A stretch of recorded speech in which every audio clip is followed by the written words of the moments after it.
آج کے خطبہ جمعہ میں ایک بڑا ہی اہم موضوع لے کر میں کھڑا ہوں. بہت ہی دھیان سے غور سے اسے سنیے. یقین مانیے یہ دین کی بنیاد ہے. یہ آج کا موضوع صحیح دین اسلام کیا ہے اس کو جاننے کے لیے یہ ایک بنیادی بات ہے، بنیادی خطبہ ہے جو آج کا یہ خطبہ ہے. ہمیں دین اسلام کو اپنانا ہے، یہ سبھی لوگ جانتے ہیں. اللہ تعالیٰ نے اس کے بارے میں قرآن مجید میں وضاحت کر دیا، ان الدین عند اللہ اسلام. اللہ رب العالمین کے نزدیک صرف ایک ہی دین قابل قبول ہے، وہ دین اسلام. اور یہ بھی وضاحت کر دیا کہ اس کے علاوہ جو بھی دین ہوگا، جو بھی مذہب ہوگا، وہ اللہ رب العالمین کے یہاں قبول نہیں ہوگا. فرمایا وَمَن يَبْتَغِ غَيْرَ الْإِسْلَامِ دِينًا فَلَن يُقْبَلَ مِنْهُ، کہ جو بھی شخص دین اسلام کے علاوہ کوئی اور دین اپناتا ہے وہ اللہ تعالیٰ کے یہاں قبول نہیں ہوگا. اور اس کا نقصان آخرت میں بھی کیا ہوگا؟ وَهُوَ فِي الْآخِرَةِ مِنَ الْخَاسِرِينَ، وہ آخرت میں خسارہ اور نقصان اٹھانے والوں میں سے ہوگا. تو ہمیں تو یہ بات سمجھ میں آ رہی ہے کہ ہمارے لیے بس ایک ہی دین ہے جو اللہ رب العالمین کو راضی کرنے کے لیے اپنا سکتے ہیں، وہ ہے دین اسلام. اب سوال اٹھتا ہے کہ ہم دین اسلام کو سمجھیں کیسے، دین اسلام کو ہم جانے کیسے؟ یہاں پر تو بہت سارے لوگ ہیں جو دین اسلام کا الگ الگ طریقہ اور الگ الگ چہرہ پیش کرتے ہیں. بہت سارے فرقے اور جماعتیں ہیں. صحابہ کرام رضی اللہ عنہم کے زمانے سے ہی کچھ ایسے لوگ پیدا ہونے شروع ہوئے تھے کہ جو صحابہ کرام کو ہی گالیاں دیتے، انہی کو ہی کافر و مشرک کہتے، لیکن وہ اپنے آپ کو بھی کہتے کہ ہم مسلمان ہیں. وہ اپنے آپ کو مسلمان کے علاوہ کوئی اور مذہب کا ماننے والا نہیں کہتے تھے، وہ اپنے آپ کو اسلام کے ماننے والا کہتے تھے. وہ اپنے آپ کو اللہ اور اس کے رسول پر ایمان لانے والا مانتے تھے. اور اس کے بعد سلسلہ چلا گمراہ فرقوں کا جو آج تک جاری و ساری ہے. سارے فرقے اپنے بارے میں یہ دعویٰ کرتے ہیں کہ ہم اصلی اسلام والے ہیں. تو آخر اصلی اسلام کس کا ہے؟ سارے ہی لوگ تو اسلام والے ہیں، لیکن اصل میں اسلام تو کوئی ایک ہی ہوگا. کوئی اس کو گمراہ کہتا، وہ اس کو گمراہ کہتا. سارے ہی لوگ تو اسلام والے نہیں ہو سکتے، کوئی نہ کوئی تو گمراہ ہوگا. ان میں سے کوئی ایک ہی اسلام والا ہوگا. تو اسلام کی دو بنیادیں، قرآن اور حدیث، اللہ کا کلام اور پیارے نبی صلی اللہ علیہ وسلم کی سنت. اب اس کے بعد بھی پھر سوال اٹھتا ہے کہ یہاں تو جتنی بھی جماعتیں ہیں، جتنے ہی گروہ ہیں، جتنے بھی فرقے ہیں، وہ سب کے سب اپنی اپنی باتوں کے لیے، اپنی اپنی باتوں کو صحیح بتلانے کے لیے قرآن مجید کی آیت کو بطور دلیل پیش کرتے ہیں. اللہ کے نبی صلی اللہ علیہ وسلم کی باتوں کو بھی بطور دلیل کے پیش کرتے ہیں. حتیٰ کہ وہ لوگ جو صحابہ کرام میں سے اولین 3 خلفائے راشدین کو کافر کہتے ہیں، انہیں خلافت کا غصب کرنے والا، ہڑپ کرنے والا مانتے ہیں. وہ لوگ جنہوں نے عثمان رضی اللہ عنہ کو شہید کیا تھا، وہ لوگ جنہوں نے حضرت علی رضی اللہ عنہ کو شہید کیا تھا، وہ گروہ اور وہ جماعتیں بھی، اور وہ لوگ جو صحابہ کرام کی پوری جماعت کو سوائے چند گنے چنے صحابہ کرام کے علاوہ سارے صحابہ کرام کو کافر اور گمراہ قرار دیتے تھے. اور آج بھی ایسے لوگ موجود ہیں. یہ لوگ بھی قرآن مجید اور حدیث سے دلیلیں پیش کرتے ہیں. وہ انسان جو یہ کہتا ہے کہ اللہ رب العالمین ہر جگہ موجود ہے، وہ بھی قرآن مجید کی آیت پیش کرتا ہے. وہ انسان جو کہتا ہے کہ اللہ رب العالمین اپنے اولیاء کے اندر حلول کر جاتا صفات اور اختیارات آ جاتی ہیں، وہ بھی قرآن اور حدیث سے دلیل پیش کرتا ہے.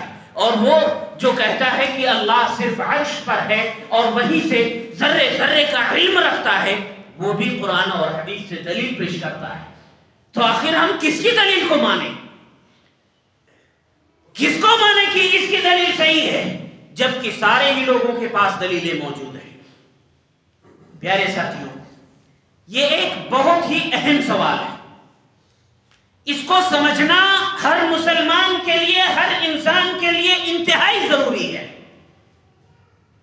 سارے ہی فرقوں کے پاس دلائل موجود ہیں، لیکن صحیح دلیل کس کے پاس ہے؟ صحیح طریقہ کس کا ہے؟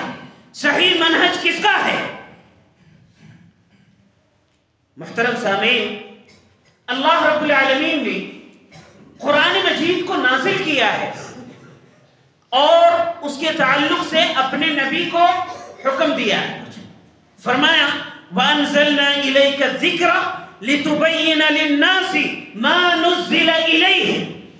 اے نبی صلی اللہ علیہ وسلم، ہم نے اس قرآن مجید کو نازل کیا ہے، اس شریعت کو، اس دین کو نازل کیا ہے تاکہ آپ اس کو لوگوں کے سامنے واضح کر دیں.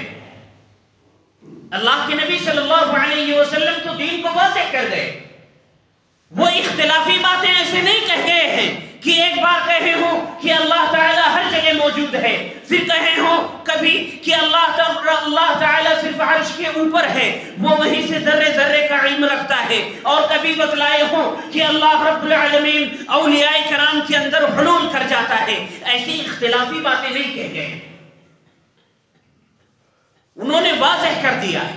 لیکن کیا واضح کیا ہے وہی جاننا بہت اہم ہے. محترم سامعین، دین کو سمجھنے کے لیے، قرآن اور حدیث کو سمجھنے کے لیے ہمیں ایک منہج اور ایک طریقہ اپنانا پڑے گا. اللہ رب العالمین نے قرآن مجید میں اس کی وضاحت کیا ہے. فرمایا فَإِنْ آمَنُوا بِمِثْلِ مَا آمَنْتُمْ بِهِ فَقَدِ اهْتَدَوْا. اے صحابہ کرام کی جماعت، فَإِنْ آمَنُوا، اگر وہ لوگ ایمان لاتے ہیں، بِمِثْلِ مَا آمَنْتُمْ بِهِ، کہ جس طریقے سے تم لوگوں نے ایمان لائے، فَقَدِ اهْتَدَوْا، تو وہ ہدایت پا گئے.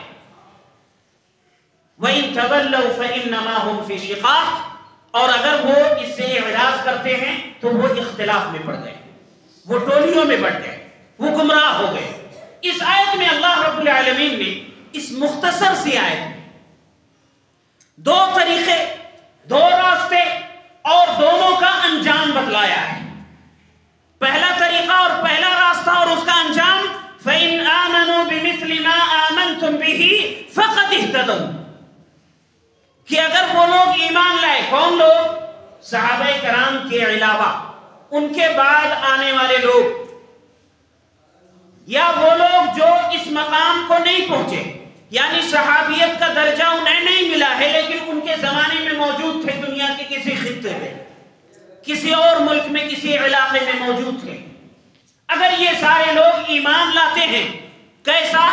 جیسا تم ایمان لاتے ہو. کون لوگ؟ صحابہ کرام. صحابہ کرام جیسا ایمان لاتے ہیں ویسا اگر ایمان لائیں گے تو نتیجہ کیا ہوگا؟ فَقَدِ اهْتَدَوْا، تو وہ ہدایت پا جائیں گے. دوسرا طریقہ اور دوسرا منہج، دوسرے طریقے اور منہج کا انجام اللہ تعالیٰ نے فرمایا کہ اگر اس طریقے پر لوگ نہیں چلیں گے، اس سے اعراض کریں گے، کوئی اور طریقہ اپناتے ہیں، تو پھر وہ اختلاف میں بڑھ جائیں گے. آج ہم دیکھ رہے ہیں کہ لوگ اس قرآن اور حدیث کو سمجھنے کے لیے وہ منہج اور وہ طریقہ جو صحابہ کرام کا تھا، جس کو اللہ رب العالمین نے معیار بتلایا ہے، اس منہج و طریقے کو، اس ایمان کو، اس راستے سے ہٹ کر کوئی اور منہج اور طریقہ اپناتے ہیں اس قرآن اور حدیث کو سمجھنے کے لیے، اس پر عمل کرنے کے لیے، اور پھر اس کے بعد ٹولیوں میں بٹ گئے، اختلافات میں پڑ گئے. کوئی کہتا ہے، کوئی معیار بناتا ہے کہ ہم اکثریت کو دیکھیں گے، میجارٹی کو دیکھیں گے، دنیا میں یا ہمارے ملک میں یا ہمارے علاقے میں اکثر لوگ کس طرح کی بات کو صحیح مانتے ہیں، ہم اس کو اپنائیں گے، گمراہ ہو گئے۔ کوئی کہتا ہے کہ ہم فلاں امام جس طریقے سے ہمیں سمجھا دیں گے، جو آیت اور حدیث کا مفہوم وہ ہمیں بتلا دیں گے، وہ بات ہم مان لیں گے، گمراہ ہو گئے۔ کوئی کہتا ہے کہ ہمارے باپ دادا جو ہزاروں سال سے اس ملک میں اسلام آیا ہے، تب سے وہ جن باتوں پر عمل کر رہے تھے ان باتوں کو ہم اپنائیں گے، اسے وہ اپنا معیار بدلا دیتے ہیں، اپنے باپ دادا کو، آبا و اجداد کے طریقے کو اپنا معیار اپناتے ہیں، وہ گمراہ ہو گئے۔ کوئی کہتا ہے کہ ہمارے مولوی صاحب، ہمارے مفتی صاحب، ہمارے فلاں عالم صاحب جو طریقہ ہمیں سمجھا دیں گے ویسا ہم اپنا لیں گے، وہ گمراہ ہو گئے۔ یہیں سے اختلافات شروع ہو گئے۔ اللہ تعالیٰ نے کیا کہا تھا؟ اللہ تعالیٰ نے تو بتلایا کہ جیسا صحابہ کرام نے ایمان لایا ہے، جیسا انہوں نے عمل کیا ہے، جو طریقہ اور منہج انہوں نے اپنایا ہے، وہ طریقہ اپناؤ گے تو تم ہدایت پاؤ گے۔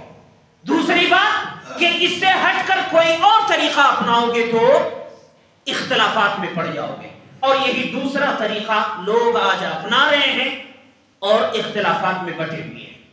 اللہ تعالی نے ایک اور جگہ پر ارشاد فرمایا، وَمَن يُشَاقِقِ الرَّسُولَ مِن بَعْدِ مَا تَبَيَّنَ لَهُ الْهُدَى وَيَتَّبِعْ غَيْرَ سَبِيلِ الْمُؤْمِنِينَ نُوَلِّهِ مَا تَوَلَّى وَنُصْلِهِ جَهَنَّمَ وَسَاءَتْ مَصِيرًا۔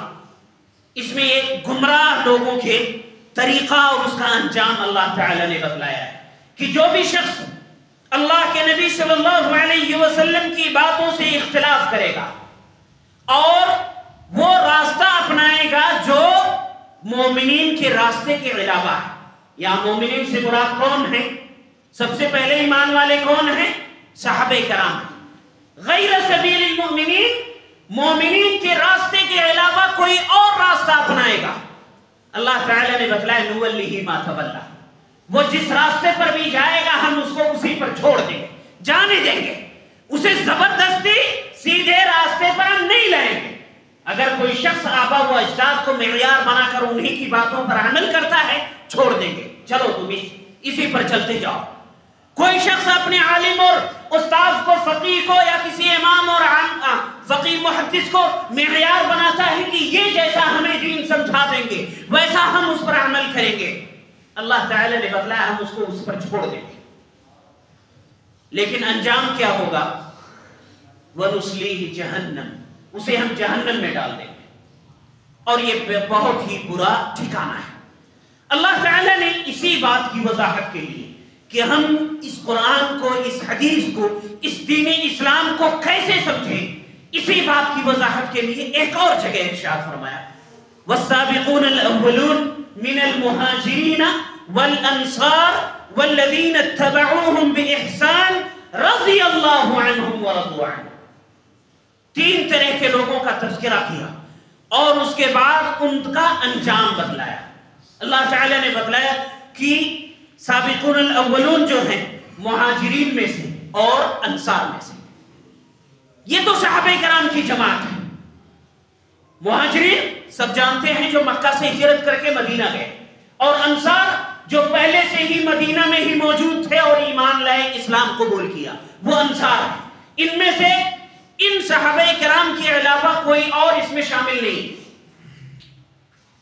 تیسرا جو جماعت ہے اس میں سارے لوگ شامل ہو سکتے ہیں۔ کون ہیں؟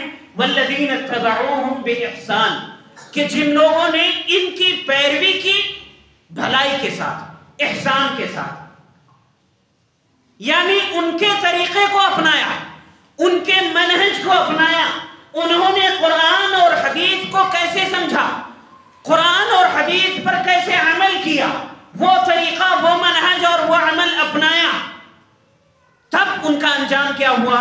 رضی اللہ عنہم ورضوا عنہ، اللہ تعالیٰ بھی ان سے راضی ہو گیا اور یہ بھی اللہ تعالیٰ سے راضی ہو گئے۔ یہ تین آیتیں ہیں، تینوں آیتیں جو میں نے پیش کیا ہے، ان تینوں آیتوں میں اللہ رب العالمین نے یہی بات کی وضاحت کیا ہے کہ قرآن اور حدیث کو سمجھنے کا معیار اور کسوٹی کیا ہے؟ صحابہ کرام کی سمجھ ہے۔ ہم اور آپ جانتے ہیں کہ کوئی بھی بات جو قرآن کی ہو یا حدیث کی ہو، اس کو سب سے اچھا اور سب سے بہتر وہی لوگ سمجھ پائیں گے جن کی موجودگی میں یہ چیزیں نازل ہوئی ہیں، اور وہی لوگ سمجھ پائیں گے کہ جن کو اللہ کے نبی صلی اللہ علیہ وسلم نے خود اپنے سامنے ان کو تعلیم دیا ہے، انہیں سکھایا ہے، وہ سب سے بہتر سمجھ سکتے ہیں۔ اللہ رب العالمین کے قول کی مراد کیا ہے، یہ صحابہ کرام سے بہتر ہم اور آپ بالکل نہیں سمجھ سکتے۔ تو کوئی بھی شخص قرآن مجید اور حدیث کو سمجھنے کے لیے ایک معیار کیا بنائے، اللہ کے نبی صلی اللہ علیہ وسلم کے ان پاک باز شاگردوں کا معیار بنائے کہ انہوں نے قرآن اور حدیث کو کیسے سمجھا، کیسے عمل کیا۔ اب اگر کوئی شخص آیت سے دلیل دیتا ہے کہ اللہ تعالیٰ نے فرمایا ہے لا خوف علیہم ولا هم يحزنون، ان اولیاء کرام کے پاس کوئی خوف اور ڈر نہیں ہے، یہ بالکل بے خوف ہیں، یہ جو چاہتے ہیں جس سے چاہتے ہیں کہہ دیتے ہیں، اللہ رب العالمین سے بھی کوئی درخواست کرنی ہے، کوئی بات ان کو منوانی ہے، یہ بلا جھجک اور بلا ڈر یہ اللہ تعالیٰ کے سامنے بھی وہ بات پیش کر دیتے ہیں۔ اس لیے اب ان سے ہم اپنی بات کہیں گے تاکہ یہ ہماری بات رب تعالیٰ کے پاس پہنچائے۔ آپ ان سے پوچھئے اس آیت کا مفہوم اور معنی جو آپ بتلا رہے ہیں، کیا صحابہ کرام نے یہی معنی بتلایا ہے؟ کیا صحابہ کرام نے یہی مفہوم سمجھا ہے؟ اگر سمجھا ہے تو پھر عمل بھی کیا ہوگا، ضروری کیا ہوگا۔ انہوں نے کیا عمل، ہاں کیا، تو پھر کہاں کیا؟ کون سی دلیل ہے اس بات کی؟ کون سی محدث نے اس کو ذکر کیا ہے؟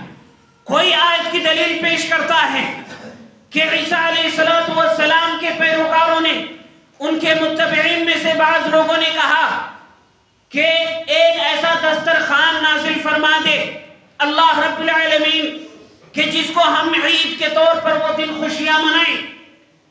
اب دلیل پیش کرتے ہیں کہ دیکھو آسمان سے دسترخوان نازل ہوتا ہے، اس دن وہ خوشی مناتے ہیں، عید مناتے ہیں، عید کا تیوہار مناتے ہیں وہ، تو پھر ہم نبی صلی اللہ علیہ وسلم کی پیدائش پر خوشیاں کیوں نہ منائیں؟ آپ اس سے پوچھئے کیا صحابہ کرام نے اس آیت کا یہ مفہوم سمجھا یا نہیں سمجھا؟ اگر سمجھا ہے تو پھر عمل بھی کیا ہوگا، عید میلاد وہ منائے بھی ہوں گے، منایا ہے تو پھر ثبوت دکھاؤ، کون سی حدیث میں ہے، کون سی کتاب میں موجود ہے، کہاں پر یہ لکھا ہوا ہے کہ صحابہ کرام نے یہ عمل کیا ہے، اس آیت کا یہ مفہوم سمجھا ہے؟ کوئی بھی آیت، کوئی بھی حدیث، اس کی منمانی کسی کی اپنی نہیں چلے گی۔ وہ صحابہ کرام نے اس آیت اور اس حدیث کا کیا مفہوم سمجھا ہے، وہی بات ہمیں اور آپ کو سمجھنی، تو ہم دین حق پر ہیں۔ اللہ کے نبی صلی اللہ علیہ وسلم نے بھی حدیث میں اسی بات کی وضاحت کیا ہے۔ اللہ کے نبی صلی اللہ علیہ وسلم نے فرمایا کہ پچھلی امتیں یہود یہ 71 فرقوں میں بٹے، نصارہ 72 فرقوں میں بٹے، اور میری یہ امت ان سے بھی ایک قدم آگے رہے گی، 73 فرقوں میں بٹے گی۔ اللہ کے نبی صلی اللہ علیہ وسلم نے بتلایا ان میں سے ایک فرقہ ہوگا، ایک جماعت ہوگی جو حق پر ہوگی۔ ہم اور آپ آج پوچھتے ہیں، سوال کرتے ہیں کہ آخر ساری ہی جماعتیں تو قرآن اور حدیث سے دلیل پیش کرتی ہیں، ساری ہی جماعتیں تو اللہ اور اس کے رسول کے ماننے والے ہیں، سارے ہی لوگ تو قرآن اور حدیث کے پیروکار ہونے کا دعویٰ کرتے ہیں، تو آخر حق پر کون ہے؟ کیا یہ سوال اس وقت نہیں ہوا تھا؟ ہوا تھا۔ صحابہ کرام نے بھی پوچھا تھا، فوراً پوچھا جب سنا کہ یہ امت 73 فرقوں میں بٹ جائے گی، اور آپ سے سنا کہ ان میں سے ایک ہی جماعت ہوگی جو حق پر ہوگی، جو جنتی ہوگی۔ صحابہ کرام نے فوراً پوچھا تھا اللہ کے نبی صلی اللہ علیہ وسلم وہ کون سی جماعت ہوگی؟ اللہ کے نبی صلی اللہ علیہ وسلم کا آگے جو جواب ہے اس پر آپ غور کریں۔ آپ صلی اللہ علیہ وسلم نے کوئی جماعت اور کوئی گروہ اور کوئی کوئی فرقہ کا نام نہیں لیا، حتیٰ کہ صحابہ کرام کا بھی یہ خصوصی طور پر یہ نام نہیں ذکر کیا کہ بس میرے صحابہ ہی حق پر ہیں، نہیں، ایک منہج اور طریقہ بتلا دیا، کیا؟ ما انا علیہ و اصحابی، میرا اور میرے صحابہ کا جو منہج ہے وہی حق پر ہے، یہ منہج اور یہ طریقے پر جو رہے گا وہ اسی جماعت میں شامل ہوگا۔ والذین اتبعوہم بإحسان، جو قیامت تک آنے والے مسلمان ہیں ان میں سے جو بھلائی کے ساتھ ان کی پیروی کرتا ہے وہ رضی اللہ عنہ، اللہ ان سے راضی ہو گیا۔ اس آیت کی یہ تفسیر ہے، یہ حدیث آپ صلی اللہ علیہ وسلم نے کیا کہا؟ جو طریقے پر میں اور میرے صحابہ ہیں۔ اب قرآن اور حدیث کو سمجھنے کے لیے ہم صحابہ کرام کی سمجھ کو معیار بتلائیں گے، وہ صحابہ کرام کہ جن کو اللہ کے نبی صلی اللہ علیہ وسلم نے خود اپنے ساتھ ان کے ساتھ رہتے ہوئے انہیں تعلیم دیا، انہیں سکھلایا۔ اللہ کے نبی صلی اللہ علیہ وسلم نے ایک اور حدیث میں ارشاد فرمایا، تم میں سے جو شخص لمبی عمر پائے گا، صحابہ کرام سے کہا تم میں سے جو شخص لمبی عمر پائے گا وہ اپنے اسی زندگی میں ہی دیکھ لے گا کہ بہت سارے اختلافات پیدا ہو گئے، شدید اختلافات وہ اپنی زندگی میں ہی دیکھے گا۔ اب سوال اٹھتا ہے کہ اس شدید اختلافات میں کیا کریں؟ کوئی ایک عمل کو شرک بتلاتا ہے، کوئی اسی عمل کو نیک عمل بتلاتا ہے، کوئی اسی عمل کے ماننے والے کو ہی مسلمان کہتا ہے، اور کوئی اسی عمل کے کرنے والے کو کہتا ہے یہ مسلمان نہیں ہے۔ اتنے شدید اختلافات ہیں، تو ایسے شدید اختلافات میں کیا کریں؟ اللہ کے نبی صلی اللہ علیہ وسلم نے فوراً اس کا حل بھی بتلایا، کیا کہا؟ فَعَلَيْكُمْ بِسُنَّتِي، تمہارے اوپر لازم اور ضروری ہے کیا؟ میری سنت، یعنی نبی اکرم صلی اللہ علیہ وسلم کا طریقہ، وَسُنَّتِ الْخُلَفَاءِ الرَّاشِدِينَ الْمَهْدِيِّينَ، اور خلفاء راشدین جو ہدایت یافتہ ہیں ان کا منہج اور طریقہ اور ان کی سنت۔ آگے فرمایا تَمَسَّكُوا بِهَا، انہیں خوب مضبوطی سے پکڑ لو۔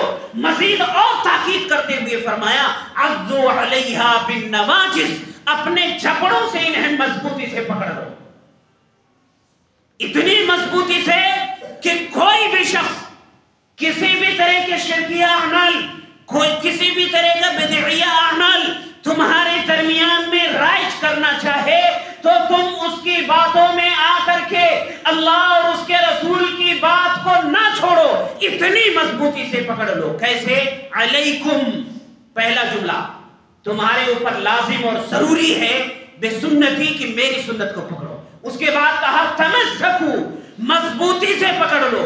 پھر کہا عضوا علیہا بالنواجذ، اپنے جبڑوں سے بھی اسے مضبوطی سے پکڑ لو،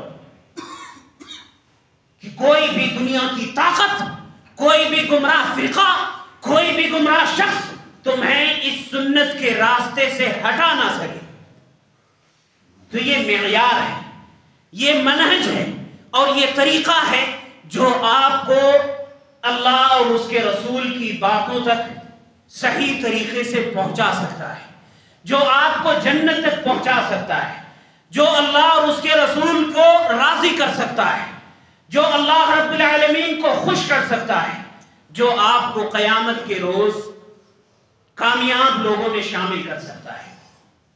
آپ اپنی عقل کو معیار نہیں بنائیں گے، اپنے کسی استاذ کو، عالم اور فقیہ کو معیار نہیں بنائیں گے، کسی بھی بڑے سے بڑے امام کی فتوے کو، ان کی باتوں کو آپ معیار نہیں بنائیں گے، اپنے آبا و اجداد کو، باپ دادا کے عمل کو آپ معیار نہیں بنائیں گے۔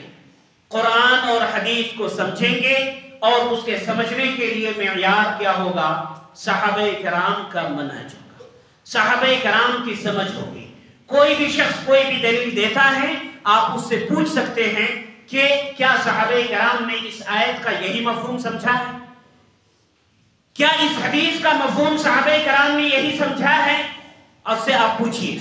اور جو شخص اس سوال کے جواب میں ناراض ہو کہ کیا تم مجھے جھوٹا سمجھتے ہو، کیا تم میرے اوپر اعتبار نہیں کرتے ہو، میں جو کہہ رہا ہوں وہی کرو بس، اس کے آگے سوال کرنے کا تمہیں حق نہیں ہے۔